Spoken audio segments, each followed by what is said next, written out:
Hi everyone, Mike here. Most weeks I'll try to make a short introductory video so that you can put a face to the words you're getting on the Prezi and in the assignments.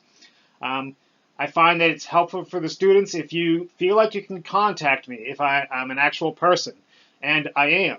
So if you have the slightest worries, questions, little things even, just text me right away. The number's on the syllabus, and I'll usually get back to you pretty quickly. A couple of you have already done that. So this week I'm going to talk about three things. First, I'm going to answer some of the questions that you posted on the poll. The polls were great. I got a lot of good information. I'll share that with you this week as well. The second thing I'm going to do is talk about grading. And finally, I'm going to very, very briefly talk about error and why am I starting a philosophy class with error. To the questions. So one of the best questions, I thought the hardest and best questions that you gave me was why study ethics? What's the point of studying ethics? And for me, it's pretty simple. In our lives, there's a lot of things floating around subconsciously in our brains and in our societies. We have a lot of hidden biases, a lot of psychological biases, a lot of economic, social pressures, a lot of job pressures, a lot of family pressures. And most of these things are not consciously put forward when we talk about the difficult topics in our society. We tend to pretend that none of that stuff exists and that these are all simple ethical questions of right and wrong. But the real story is that people are just full of these background assumptions, background biases, and psychological biases.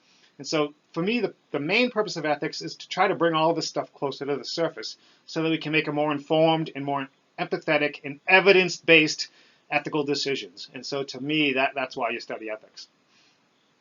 As for academic pet peeves, I'm pretty easygoing.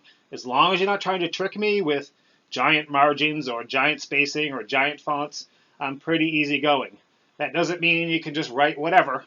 You still need to write coherent and well-structured stuff.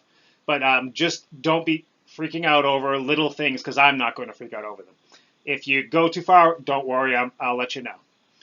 My favorite things to teach are the hardest things to teach. In the United States especially, there are certain topics no one wants to talk about. Religion, race, gender, wealth inequality. I really like to deal with these things. The most difficult things are the most important things to deal with, I believe. If I could live in one place, it would probably be Montreal. But my partner, she would kill me. She does not want to live anywhere cold. So it would have to be somewhere warmer. I'm not sure where that would be. For me, the most important ethical issue is fairness, or better stated, the lack of fairness in the world. For no good reason, some people are treated differently than other people. That's what really gets to me. That's what I think the most important issue is in the United States and other places as well. My most inspiring philosopher is John Dewey. I studied him at length when I did my dissertation. A huge chunk of my dissertation was on him. And he was what's called a pragmatist. A pragmatist looks at the world a little bit differently than other philosophers that we're going to look at. We'll see John Dewey way towards the end of the semester. Maybe you'll like him, maybe you won't, but he was always my favorite.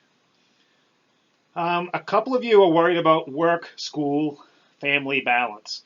I get it. I started at community college. I had a full-time job when I started back to school too. I know that can be difficult. The main advice I would give you is don't fall behind. Always try to keep up, even if you're keeping up just barely. Because what happens if you accumulate problems, it becomes overwhelming. So if this starts to happen, if something happens in your life, I get it. Contact me right away. Don't wait. I'm happy to work something out if you let me know. If I don't know, then it'll accumulate and then you'll be in trouble. So, I was asked my favorite sports team. As you might know from my previous video, I'm from New England. I'm from the Boston area. And the Patriots are my favorite team. I know everyone hates them. That's only because we're so good.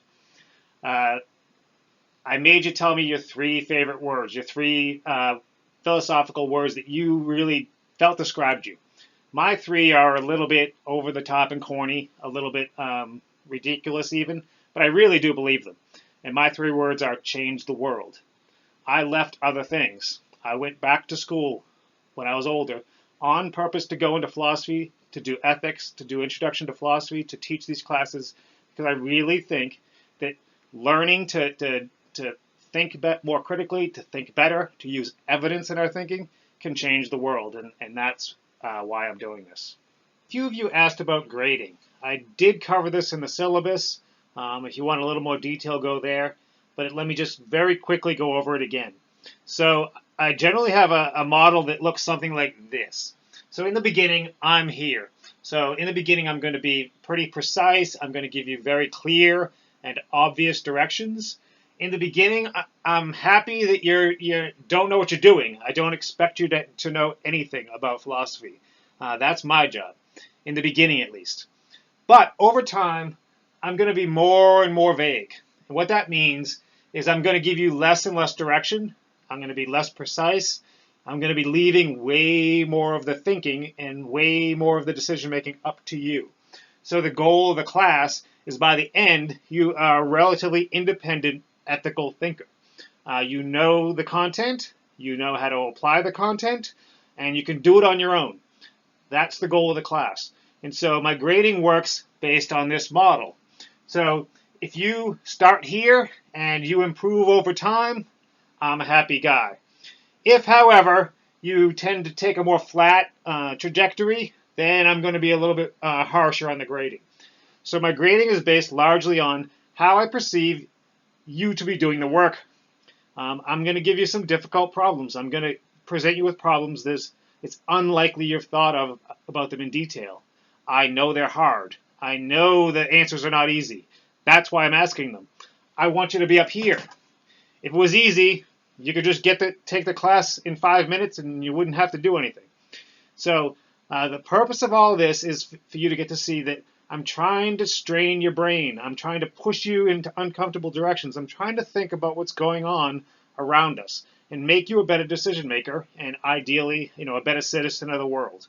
So my grading works based on that. When I present you with a difficult topic, do you combine the content with your own thinking in an interesting and creative way? That's how I grade. I know that seems vague. It'll become a little bit more clear by the end of the semester. Just remember, you're starting here. In the beginning, it'll be pretty easy. If you do it, you get full credit. But by the end, I'm going to expect you to actually use your brain and come up with something interesting or creative. That's how I grade. So finally, this week we're going to focus on error.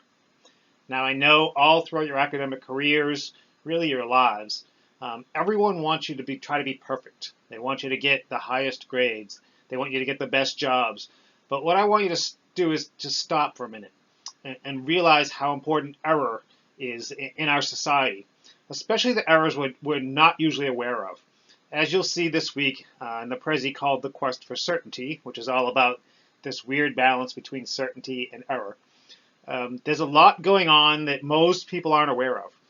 And so the purpose of all of this stuff this week is to bring some of these hidden things, these hidden errors that we're making all the time, a little closer to the surface. My main goal the whole semester is to create an evidence-based ethics. It's a critical thinking, evidence-based ethics.